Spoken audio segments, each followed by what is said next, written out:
Seja muito bem-vindo, Mano Bartolomeu, nosso mano.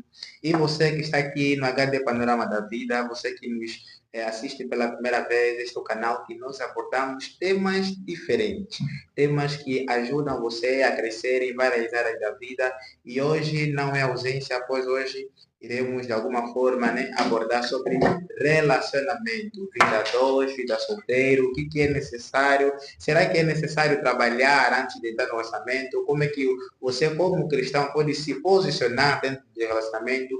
Tudo isto e muito mais nós iremos abordar hoje com o nosso mano aqui, mas o nosso professor de hoje vai se apresentar, vai dizer também se é casado, se é solteiro, visto que tem algumas pessoas ali curiosas, né? E vai falar um pouco sobre si e também vai aproveitar e falar um pouco também sobre o tema, não é isso? Certo. Então, mano, vamos isso. Obrigado, nosso caro ilustre Gildo de Deus. Amém. Queremos agradecer pelo convite.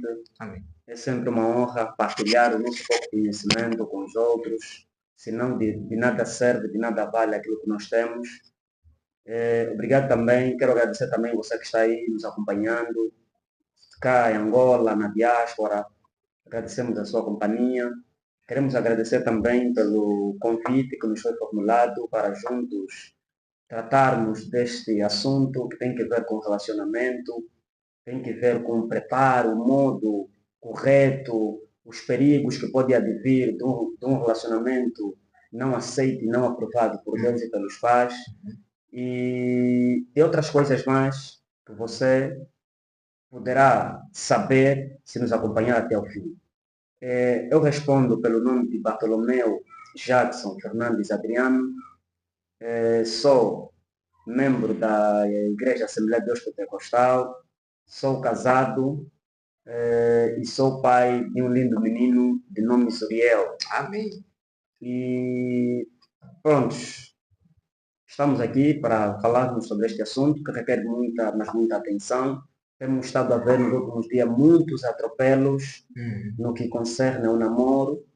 Então, achamos por bem, ou a direção da página achou por bem, trazemos um esclarecimento sobre estes assuntos, ou assuntos voltados ao relacionamento. A nossa parte é tudo. Muito obrigado, muito obrigado. Agradecemos já pela disponibilidade, né, do nosso mano. Porque nós bem sabemos que hoje em dia existem várias coisas, existem pessoas que também não irão aceitar esse desafio, mas te agradecemos bastante. E a você que está aqui a assistir, não saia, porque nós já estamos a começar e nós ainda vamos abordar sobre muitas coisas que acredito que você não irá se arrepender. Bom, nosso mano, nós bem sabemos que hoje o relacionamento é definido de várias formas, não é isso? E nós já estamos assim a entrar no tema porque nós bem sabemos que não está fácil hoje em dia para alguém entrar num relacionamento porque cada um parece que tem a sua definição. E até mesmo para pessoas que se dizem cristãos, parece que nem sempre tem aplicado o verdadeiro sentido de relacionamento com base à Bíblia. Então eu queria saber do mano o que é o verdadeiro relacionamento, qual é a definição e como é que nós devemos encarar um verdadeiro relacionamento nos dias de hoje. Ok.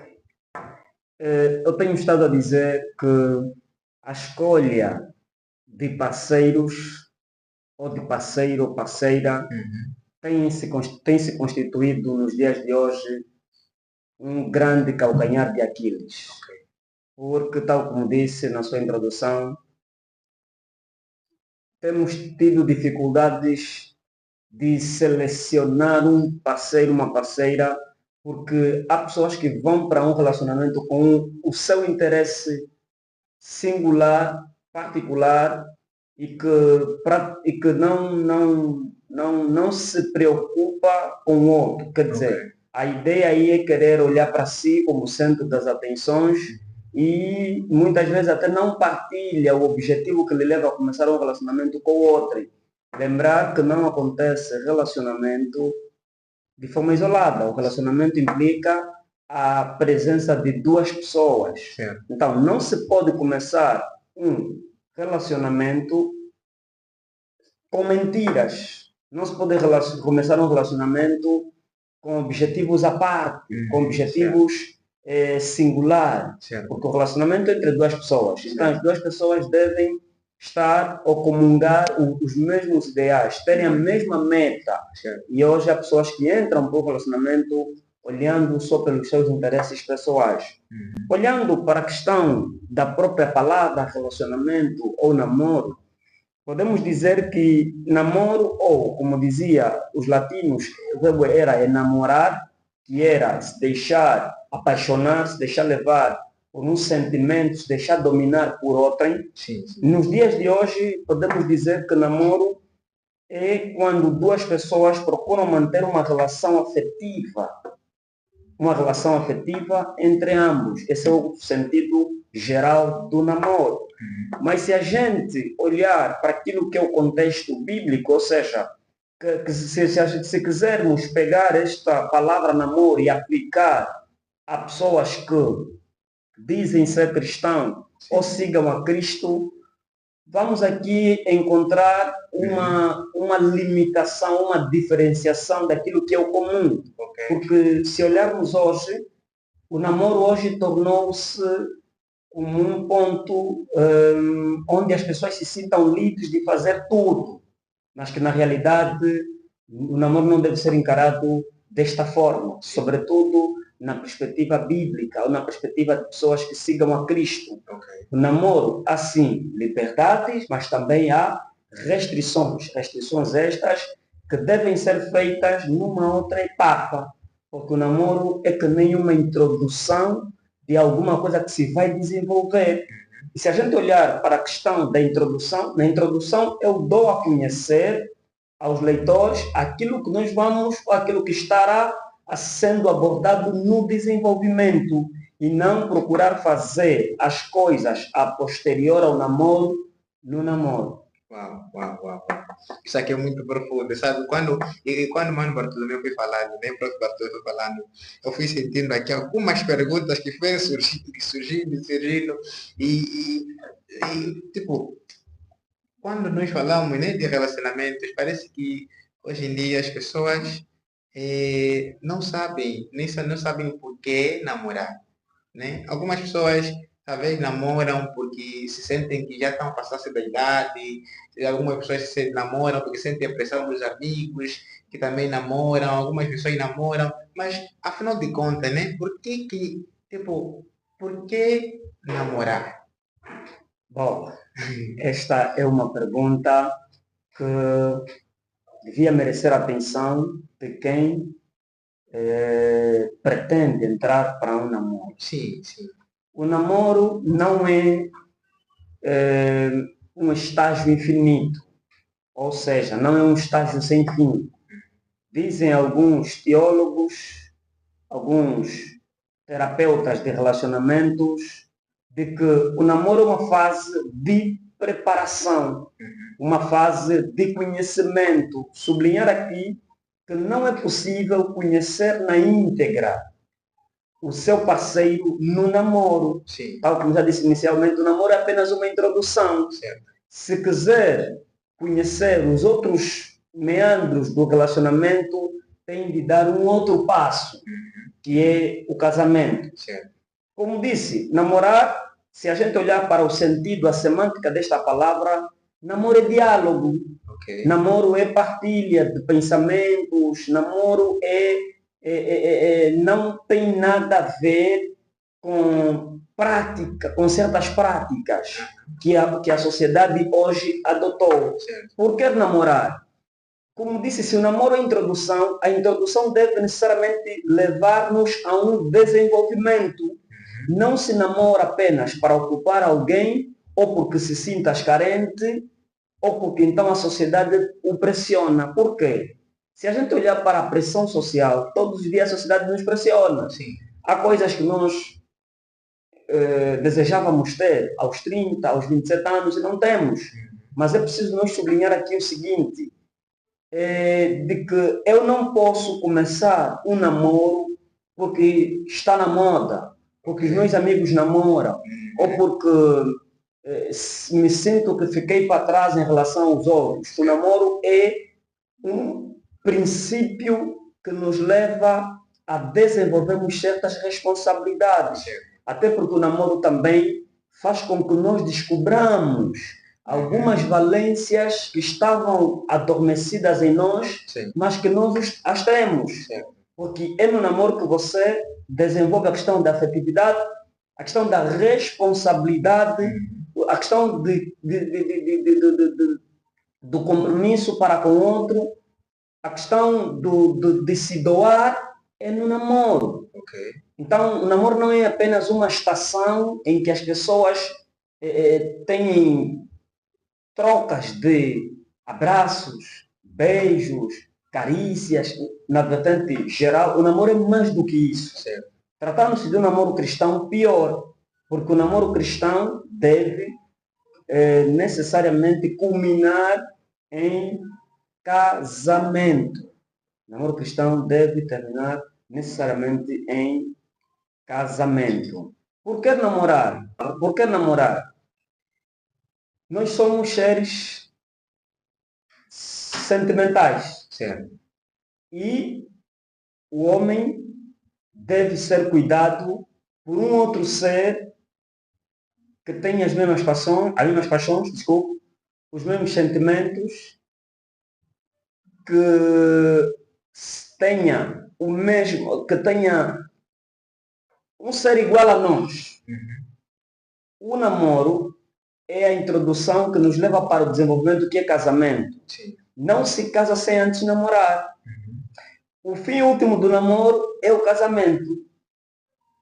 Daí que namoro não é apenas uma escolha momentânea. Sim. Ou uma escolha que a gente faça por impulso. Certo. O namoro também é você aceitar a pessoa do jeito que ela é. Sim. O namoro. Então, nós namoramos porque almejamos casar. Namoramos porque almejamos construir família. Namoramos porque entendemos que a vida só não tem sentido. Ok. Repara lá em Gênesis, quando Deus fez os céus e a terra, fez o mundo, Deus fez os animais. Houve então a necessidade de Deus fazer um ser que completasse Adão. Certo. Ser este que não foi um animal, que não foi uma ave, que não foi uma árvore, mas tinha de ser alguém que completasse Adão. Alguém que devia ter os mesmos sentimentos, alguém que devia ter a mesma visão que Adão. Certo. Daí que Adão depois diz que esse assim é osso dos meus ossos e carne da minha carne. E vê uma coisa curiosa. Adão não viu a Eva, não olhou para a beleza da Eva como condição para ser parceira. Ok. Adão começou no interior. Esse assim é osso dos meus ossos e carne da minha carne.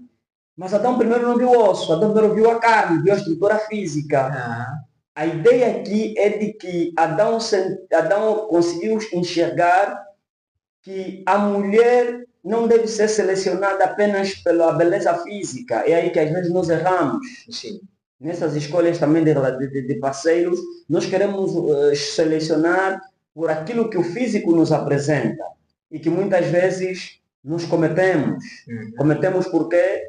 Porque o ser alta, clara, cabelos longos, um pouco por tecidos mais adiposos ou estreita, não é condição necessária ou sine qua non para que a gente tenha um relacionamento saudável. Porque relacionamento é troca de experiências, é partilha. Qual é a opinião do nosso professor com relação àquelas pessoas que de alguma forma veem um relacionamento ou um namoro como uma fase em que querem experimentar de tudo porque acham que se eu não experimentar, eu não sei se a minha parceira ou o meu parceiro funciona bem ou trabalha bem ou vai trabalhar bem no casamento? Bem, dizer que à luz da Bíblia é uma decisão reprovada, e todo aquele que se preze ser cristão não deve partilhar desta mentalidade. Ok. O casamento ou o namoro não deixa de ser um ciclo de aprendizado. Ok. Repara, nosso companheiro Gildo, se eu me relacionar com uma mulher e vir que ela não experimenta, ela não trabalha bem, como disse, Sim. a tendência vai ser me afastar. Certo. Depois eu vou, se calhar, no mesmo coral onde tirei essa irmã, experimentar com uma outra, também vejo que ela não trabalha bem, 2. Depois vou a uma outra terceira irmã e vejo que também não trabalha bem, 3. E assim sucessivamente.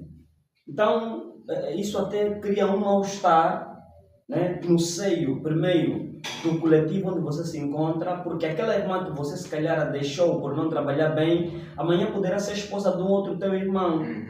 E como é que poderá ser o vosso relacionamento enquanto membros do mesmo grupo?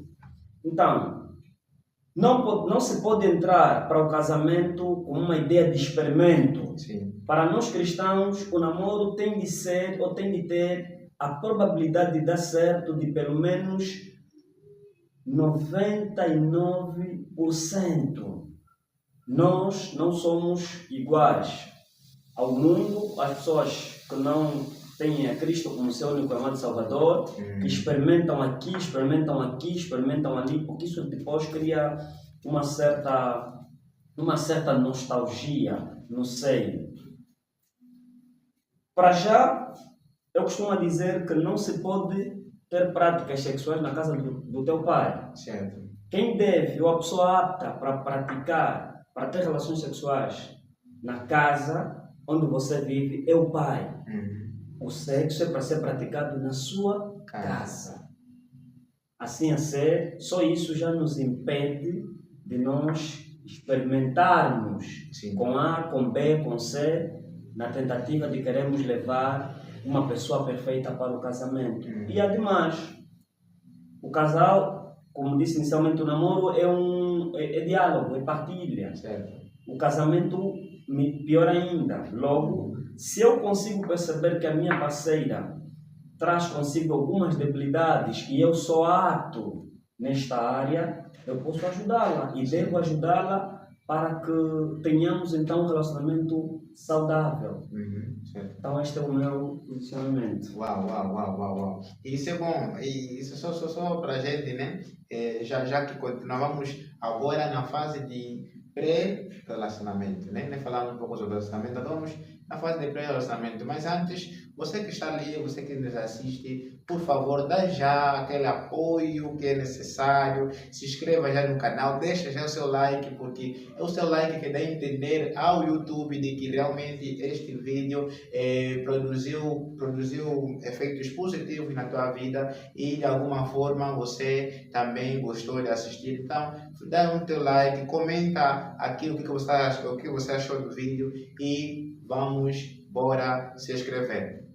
Padre Bartolomeu, Certo. Nós somos homens, também existe mulher, não é isso? Certo. Por que nós, como homens, sabendo que nós temos muita responsabilidade diante daquilo que é o casamento, né? Também sabemos que começa no namoro. Então, até que ponto a gente deve estar antes de podermos entrar no casamento? Qual é a coisa a ter em conta antes de entrarmos em um relacionamento? Ok.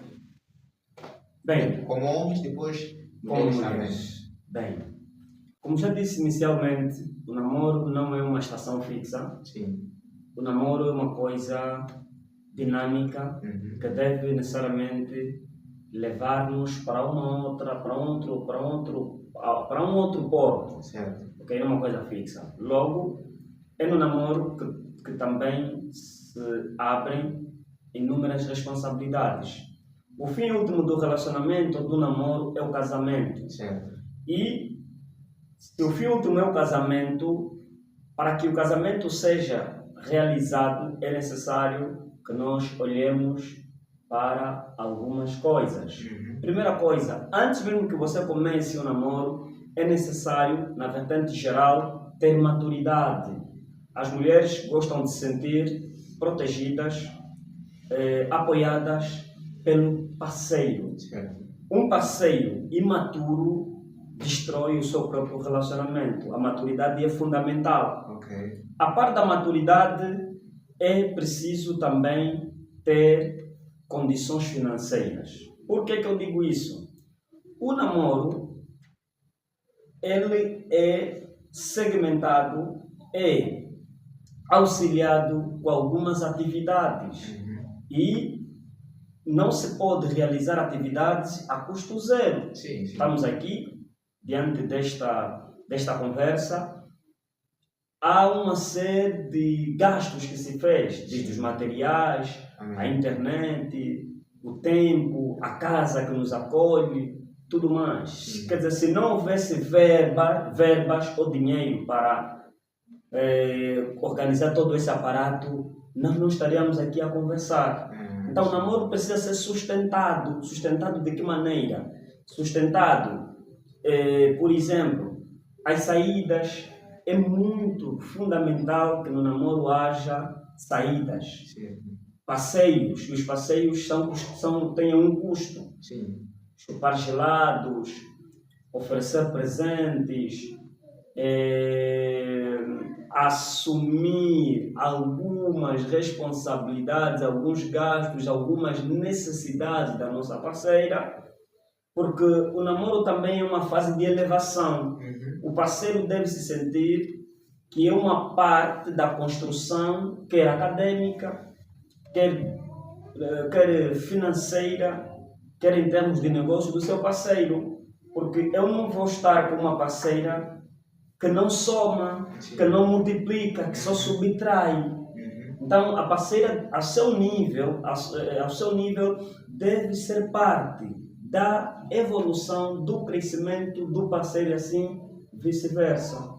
Na perspectiva bíblica, é preciso que aqueles que namorem devem primeiro ter Deus como seu único e amado e suficiente Salvador. Ok. Depois disto, é ter a certeza de que o meu parceiro é salvo e a minha parceira também é salva. Certo. Vezes a experiência nos mostrou que existem pessoas que se refugiam à igreja para encontrar um casamento, porque se calhar andou a ser muito decepcionado lá no mundo, então ele camufla-se de ser cristão e encontra aí uma irmã, ou uma irmã encontra aí um irmão que a idade se calhar já está a avançar. Sim. E é um casamento, diríamos, arranjado, que lá na vivência nos deparamos com inúmeras situações. Já houve pessoas que casaram com uma determinada irmã, após o casamento a sua vida espiritual ficou paralisada, estagnada, porque a mulher não tem o mesmo ângulo, não tem a mesma visão, não olha para Deus tal como o namorado ou o marido olha. Mais do que isso, é também ter a questão da responsabilidade. Falamos aqui da maturidade. Sim. E a responsabilidade parece que casam. Responsabilidade. O namoro, ou o namorado ou a namorada, deve ser uma pessoa responsável. Certo. Responsável dos seus atos, responsável daquilo que decidiu se comprometer. Porque quando nós namoramos, há aí conhecimento de uma outra pessoa. Pode ser da rua ou até pessoas do nosso agregado familiar. Certo. E quando as pessoas tomam conhecimento de um relacionamento, da existência de um relacionamento, depois as pessoas cobram. Por exemplo, se as pessoas ficarem 5 meses que não me veem com a minha parceira, vai gerar uma pergunta. Irmão Bartolomeu, onde é que anda a fulana?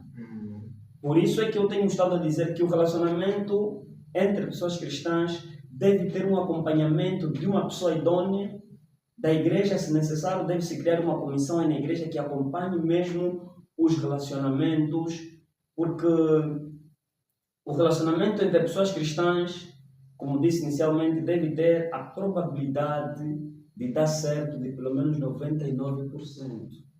Não é uma coisa que o irmão hoje namora A, namora B, namora C, namora D. Não. Aquela que você seleciona é aquela que você deve caminhar até chegar à meta do casamento. Amém. Amém. Então, Não, isso aqui, eu acredito que até mesmo eu que estou aqui também estou aprendendo bastante, porque é um tema que, infelizmente, parece que se fala pouco no seio cristãos, mas também somos nós mesmos cristãos que cometemos muitos erros, né, no seio daquilo que são nossos relacionamentos. E eu acredito que hoje você fará diferente, você mulher, você homem, fará diferente e poderá levar o seu relacionamento mais a sério, né? E se abster de coisas que não se deve fazer no namoro. e não lhe corto, só para crescer, para os homens, tão logo começa um relacionamento, é imperioso ter um trabalho, ou seja, não se começa um relacionamento sem ter um trabalho. Ok. Hoje nós estamos num mundo em que o capitalismo domina e o namoro, sendo uma estrada que nos leva ao casamento, tão logo você começa um relacionamento com alguém, aí a preocupação de aquisição de bens começa, porque pouco tempo depois tens de fazer a apresentação. E a apresentação tem custos. Pouco tempo depois da apresentação, para nós cristãos não podemos namorar muito tempo, sob pena de cairmos, se calhar na fornicação. Então, é um período de pouco tempo, namoro é um período de pouco tempo, porque senão depois as pessoas caem no aborrecimento. As pessoas que levam o namoro mais de 5 anos, sem querer aqui ser pessimista, posso assim dizer que há muitas irregularidades nesses relacionamentos, porque somos seres diferentes, temos sensações, temos sentimentos, temos paixões, e duas pessoas que se amam quando estão em locais fechados, Sim. e houver toque daqui, da lá, poderão extrapolar um pouco daquilo que é o padrão de namoro que as pessoas cristãs devem ter. Ok. Trabalho é fundamental. Você começa um relacionamento, deve saber que daqui a pouco, 6 meses, ou mesmo 1 ano, tenho de fazer a apresentação. 1 ano, 2 anos depois da apresentação, 3 anos, tenho de casar. E casamento é uma festa que requer uma preparação antecipada. Repare, o homem tem de comprar a mobília, tem de preparar o dinheiro para a festa, tem de ver a questão da carta do pedido para nós africanos, né? Tal como acontecia no Antigo Testamento, que era a entrega de dotes. Nós aqui nos é dado uma carta, e desta carta reunimos aqueles bens, entregamos à família. Então, começar um relacionamento sem ter o poder financeiro é arriscado. Não que não dê certo, é bastante arriscado, sob a pena de vocês levarem muito tempo, e não é muito saudável que um relacionamento leve muito tempo. Ok? Devido àquelas sensações que a pessoa sente. Exatamente. E uma coisa muito interessante, né? Alguém assim havia me perguntado assim, beijo no relacionamento é pecado? Né? Eu ia chegar ali, quando tu vai estar pensando, nós vamos continuar ainda, estamos na cidade que antes do relacionamento, né? Mas diz que para o homem é necessário o trabalho, porque sem o trabalho, ou seja, no fundo acho que o dinheiro define um pouco de como é que vai andar também o relacionamento, assim, ou nem por isso. Sim, e muitas mulheres, falamos apenas na vertente do homem, não falamos aqui da mulher. Sim. Há mulheres que pensam que elas, por serem mulheres, a única coisa que elas podem dar no relacionamento é elas. Ok. Não, não é verdade. Tanto o homem como a mulher têm a função de galvanizar, de fazer crescer o parceiro em muitas dimensões da vida. Certo. Se eu tenho uma parceira que é muito bem entendida, por exemplo, na área de matemática, e eu sou parceiro dela e tenho fraco domínio da matemática, é dever dela elevar-me a ter domínio da matemática. Certo. Se eu tenho uma parceira que é muito responsável nos seus compromissos, é uma pessoa honesta, ela tem a missão de também trabalhar em minha questão da honestidade. Assim como nós. Ou seja, assim, então a mulher não pode pensar que ela não tem nada para dar para o relacionamento, porque há mulheres que entram para o relacionamento pensando que aqui o centro das atenções é o homem. Não. No relacionamento deve haver mutualidade. Ok. O homem dá aquilo que pode, aquilo que tem a parceira, e a parceira dá ao homem aquilo que tem. Quando estas experiências são partilhadas, há um crescimento. Para além de eu ter comigo as qualidades que já as possuo, passo a ter outras qualidades que minha parceira possui. Para além da minha parceira ter as qualidades que ela já possui, ela passa a ter também as qualidades que eu possuo. E aí nos tornamos um ser completo. Por isso que o namoro é completude. Ok. Viu que Adão, ou melhor, da costela de Adão foi tirada Eva, Sim. para completar a parte que estava em falta a Adão. Certo. Por isso que a Bíblia fala em Gênesis que far-lhe uma companheira que te seja idônea, uma auxiliadora, Certo. e não uma prejudicadora. Hoje temos estado a ver que parece os homens são mais prejudicados no relacionamento comparando a mulher. Certo. A mulher sente que não tem nada a dar, é o homem que tem que dar. E alguns depois têm dificuldades em se calhar terminar com a parceira, porque sente que investiu tanto. É como se fosse que vai deixar aquele investimento ser arrastado pela água. No relacionamento, os dois devem ser como escada para o outro. Ajudar a subir, ajudar a crescer em todas as áreas possíveis de cada parte do relacionamento. Uau. Acho que com tudo isso, parte 1, a primeira parte, nós passamos, né? Estamos na segunda parte. Seleção para o namoro. Não é isso? Para a seleção de parceira, de parceiro para o relacionamento.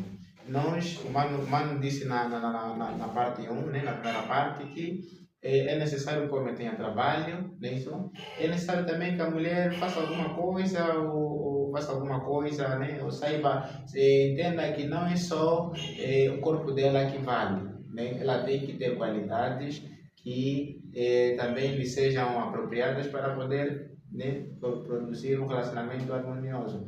Mas é necessariamente tipo a mulher saber cozinhar, saber preparar em casa, alguma coisa assim para que isso aqui entra no processo de seleção para o homem? Bem, dizia um pastor, se quiseres manter o seu parceiro fiel e fixo a ti, obedece a duas coisas. Claro, isso é para casados. Preocupa-se com a barriga dele.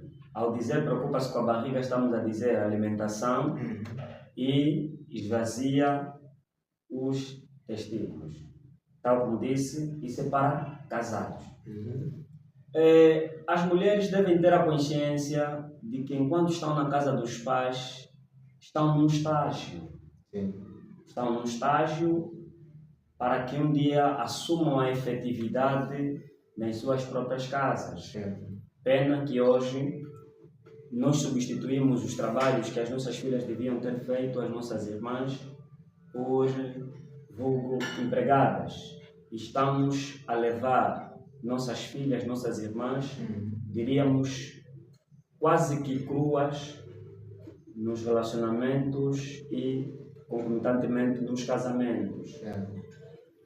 A mulher que pretende entrar para um relacionamento deve ser uma mulher prendada. Não estou a dizer que deve ser uma mulher perfeita, que saiba tudo, porque algumas coisas o parceiro pode ajudar, pode trabalhar né, para que esta mulher tenha essas qualidades.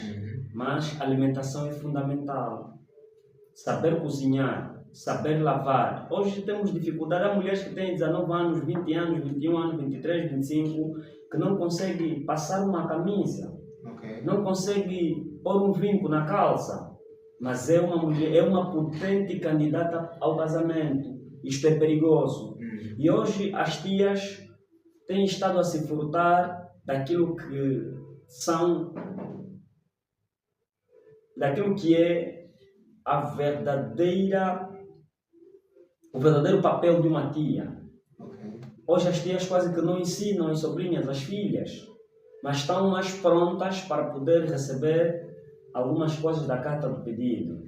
É o papel da tia ensinar. Nos tempos idos, se a gente recuar para o antigamente, era a tia, a sobrinha, por exemplo, quando começasse o período menstrual, ela não tinha aquela coragem de decidir tê-la com a mãe. Certo. Ela ia preferencialmente à tia, e a tia dava as instruções necessárias. Então é fundamental saber cozinhar, saber passar.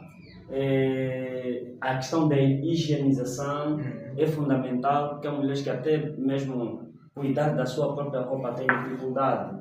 Essas todas as atividades que nós estamos aqui a dizer, para além das outras, é o que a mulher vai fazer lá no casamento. Certo. Se ela tem dificuldade dessas coisas, o que é que ela vai servir lá no casamento? Então é fundamental. É preciso entrar preparada para um relacionamento. O homem tem as suas responsabilidades, o seu modo de preparo. A mulher também tem estas preparações que nós acabamos aqui de dizer. É sim fundamental. Agora, eu tenho uma pergunta ali com relação a isso.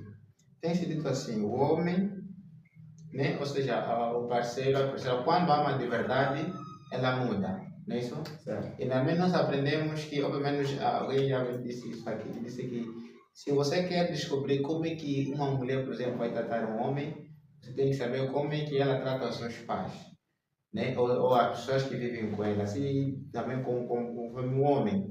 Será que, fazendo essas ligações aqui, será que elas coincidem? Será que pode mudar realmente, né, o parceiro, sabendo que ele trata assim o pai? Que será que dentro do relacionamento, dentro do casamento, ela pode mudar ou nem sempre acontece assim?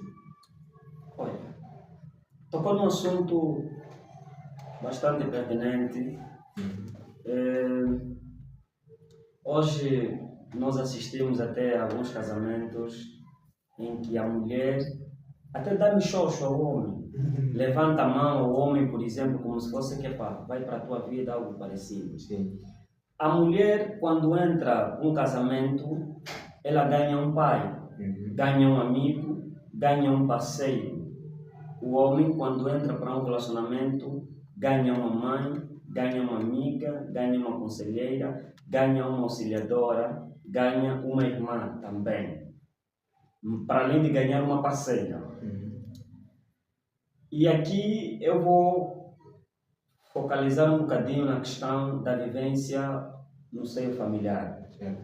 Mulheres há que perderam, filhas nesse caso, perderam o olhar paterno, posso assim dizer. Filhas há que não obedecem às regras do pai, porque toda casa, julgamos nós, existe uma regra. Há casas que o pai diz que ninguém pode entrar depois das 22 horas. Então a filha que tem dificuldades de obedecer a essas regras implantadas pelo pai ou pela mãe, assume em bom tom e som que poderá também ter dificuldade de se submeter ao seu marido. Porque o marido é a voz de casa. A Bíblia fala que Cristo é a cabeça e nós somos as partes do corpo. Em casa, a figura do pai, do esposo, representa a figura de superioridade. Na empresa, diante do meu chefe, eu estou na posição inferior ao meu chefe. Uhum. Ele está na posição de me orientar e eu estou na posição de cumprir as orientações, obedecer aquilo que ele orienta. Amém. Temos estado a ver mulheres que não respeitam os seus parceiros, temos estado a ver, olha, se reparar, eu assisti a um pouco essa experiência. Eu tenho tias que aos maridos, elas chamam de pai aos maridos. Sim, sim. Olha, papá, posso usar uma mesa? É uma questão de respeito. Porque, vejamos, para aqueles que chegam ao teu casamento, o pai entrega a filha no altar. Sim. Significa dizer transferência de responsabilidades. É como se fosse que o pai diz assim, olha, a partir de hoje, o teu novo pai é o teu esposo. Então deves obediência ao teu esposo. E até porque isso faz bem. Se olharmos a Bíblia está a dizer que a mulher deve ser submissa ao seu marido. Certo, certo. Submissão, não quero aqui trazer a ideia como os outros pensam de escravidão, mas é de obediência. Exatamente. Bom, nós, pelo que estamos aprendendo bastante, nós estamos praticamente quase no fim, né? Estamos já no fim, mas eu tenho algumas perguntas. Certamente, tempos passados, alguém me disse assim, se você te encontrasse, né, se você tivesse de um lado uma mulher que não é cristã, mas é fiel, é isso? Uma mulher que também não é cristã, mas também não é fiel, qual você iria escolher? Né? A minha pergunta, eu respondi que eu não iria escolher ninguém, porque primeiramente que a Bíblia já aconselha que não se pode colocar em jogo desigual. Ele disse, não, você não poderia pensar assim, porque a mulher quando quer, ou então a mulher quando gosta realmente de ti, ela é capaz de mudar. A minha pergunta é, será que isso é mesmo verdade? É aconselhável mesmo, tipo um homem pensar em entrar num relacionamento em que sabe que aquela pessoa já não é cristã, não faz parte do seio dela, mas de alguma forma por haver amor, ele poderá entrar e aconselhar isso? Bem, aqui temos dois cenários. Por exemplo, o meu casamento é fruto de uma mulher, na altura cristã, com um religioso. Certo. Eu fui um mero religioso, porque até fui católico na altura, e ia à igreja por hábito. Eu não tinha o compromisso que eu tenho hoje com Deus, a questão da intimidade, não tinha, ela tinha. Sim. E ela trabalhou muito neste aspecto em mim e levava-me a algumas atividades. Os convites que ela selecionava para mim eram mais convites ligados a atividades religiosas, atividades onde se exaltasse o nome de Deus. E pela graça de Deus, eu depois entendi a necessidade de ter Deus na minha vida por input dela. Ou seja, na altura ela me colocou uma condição. Se realmente gostaste de mim e queres ter um relacionamento comigo, devemos ter um relacionamento à base de Cristo. Irmão Gildo, lembro que na altura, não sendo cristão, eu olhei para aquilo como um desafio. Um desafio e que não seria capaz. Certo. Mas a Bíblia está a dizer que o amor é benigno, o amor é paciente, tudo crê, tudo suporta. Para o meu caso resultou, né? Porque eu depois havia me desconvertido, fiquei um mero religioso, não tinha relacionamentos à base de Cristo. Os meus relacionamentos eram aqueles relacionamentos que tinha a liberdade de fazer tudo,